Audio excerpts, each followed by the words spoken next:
প্রথমে Cristiano Romero, এখন Enzo Fernandez. Atletico Madrid একের পর এক আর্জেন্টিনা খেলোয়াড়দের টার্গেট করছে নিজেদের দলে ফেরানোর জন্য। 2024-25 মৌসুমের শুরু থেকে আতলেতিকো মাদ্রিদ ক্রিস্টিয়ানো রোমেরোকে নিজেদের দলে ফেরানোর জন্য চেষ্টা করছে। নিজেদের দলে ফেরানোর স্বার্থে ক্রিস্টিয়ানো রোমেরোকে 80 মিলিয়ন অফার করেছিল ট্রান্সফার ফি হিসেবে টটনহামকে। এই গ্রীষ্মের দল বদলে ক্রিস্টিয়ানো রোমেরো আতলেতিকো মাদ্রিদে যাওয়ার সম্ভাবনা একেবারে বেশি। এখন বর্তমানে গুঞ্জন শোনা যাচ্ছে আতলেতিকো মাদ্রিদ আর্জেন্টিনার আরও একটি মিডফিল্ডারকে টার্গেট করছে নিজেদের দলে ফেরানোর জন্য। তিনি অন্য কেউ নন, এনজো ফার্নান্দেজ। ক্লাব ফুটবলে দুর্দান্ত পারফরমেন্স করা এনজো ফার্নান্দেজ বর্তমানে আতলেতিকো মাদ্রিদে যাওয়ার জন্য পাড়ি জমিয়েছেন। কিন্তু সমস্যাটা হলো এই যে এনজো ফার্নান্দেজকে চেলসি বেনিফিকা থেকে 160 মিলিয়ন দিয়ে আনে, যা আতলেতিকো মাদ্রিদ দিতে নারাজ।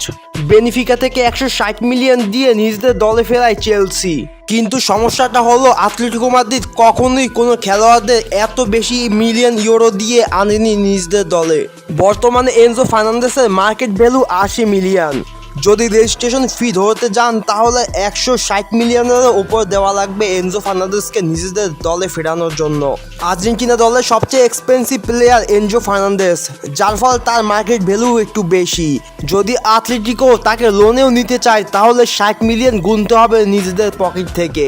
কিন্তু সমস্যাটা হলো চেলসি তার বর্তমান সিজনের পারফরমেন্সে তাকে কখনোই ছাড়বে না। বর্তমানে মিডফিল্ডে খেলা এনজো ফার্নান্দেজ গত সিজনে সেন্টার ডিফেন্সিভ মিডফিল্ডে খেলেছিল।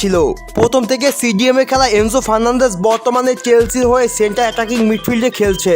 2023-24 মৌসুমে সেন্টার ডিফেন্সিভ মিডফিল্ডে বেশি সুবিধা করতে না পারায় তখনকার কোচ সেন্টার অ্যাটাকিং রোলে তাকে দিয়েছে। সিডিএমে খেলা এনজো ফার্নান্দেজ অ্যাটাকিং রোলে গিয়ে বর্তমানে তার লাইফের সেরা পারফরমেন্সটি দিচ্ছেন চেলসির হয়ে। ফিফা ওয়ার্ল্ড কাপ কোয়ালিফায়ারের শেষ ম্যাচে আর্জেন্টিনা বনাম ব্রাজিলের তিনি অসাধারণ পারফরমেন্স দিয়েছেন।